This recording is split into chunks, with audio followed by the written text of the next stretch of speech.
Chapter 2 The Reef. A breeze blew through the window. Seagulls cried. Waves lapped the shore. Annie picked up the riddle scroll. She unrolled it. Together she and Jack read the riddle. Rough and gray as rock, I'm plain as plain can be. But hidden deep inside, there's a great beauty in me.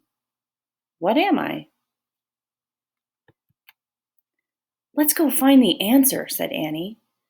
She and Jack looked out the window. The treehouse wasn't in a tree. It was on the ground. Why is the ground pink? Said Jack. I don't know, said Annie, but I'm going out there. I'm going to do a little research first, said Jack. Annie climbed out of the treehouse. Jack picked up the ocean book and flipped through it. He found a picture of a pink island surrounded by water, and he read, "This is a coral reef. Corals are tiny sea animals. After they die, their skeletons remain. Over time, the reef builds up from stacks of coral skeletons." "Oh man, tiny skeletons," said Jack. He pulled out his notebook and wrote, "Millions of coral skeletons." "Jack, Jack, come look at this," cried Annie. "What is it?" "I don't know, but you'll love it," she said. Jack threw his notebook and the ocean book into his pack. He climbed out the window. "Is it the answer to the riddle?" he called. "I don't think so. It doesn't look very plain," said Annie. She was standing at the edge of the water. Beside her was a strange-looking machine. Jack hurried over the bumpy coral to get a better look. The machine was half on the reef and half in the clear blue water.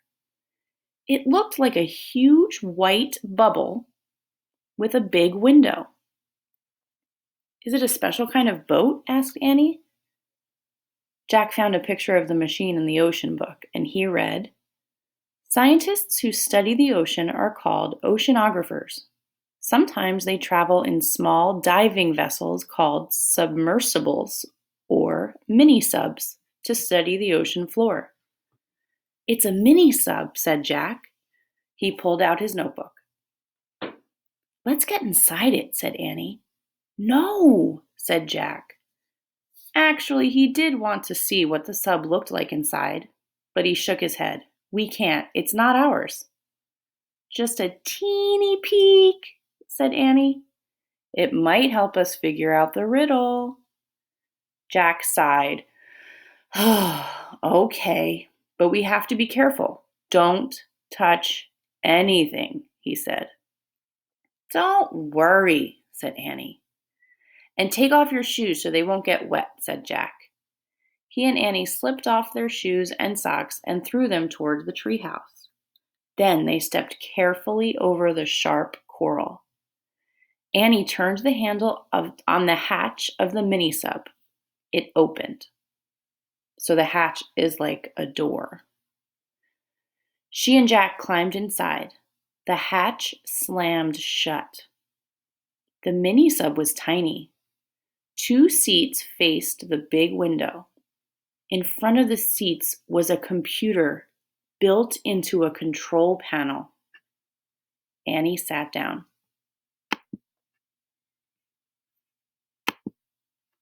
Jack opened the ocean book and read more on the mini-sub page. Mini-subs have strong hulls to keep air in and protect those aboard from water pressure. Computers are used to guide the mini-sub through the ocean. "Oops," said Annie. "What's wrong?" Jack looked up. Annie was waving her hands in front of the computer. Now the computer screen showed a map.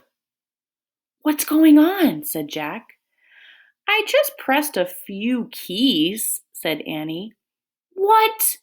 I said not to touch anything," said Jack. The air blower came on. The mini-sub jerked backwards. "Get out," said Jack. He and Annie scrambled for the hatch. Jack grabbed the handle, but they were too late. The mini sub slid off the reef. Then it dove silently down into the deep. Uh-oh, friends, it looks like Annie got them into a little bit of trouble. I can't wait to see what happens next.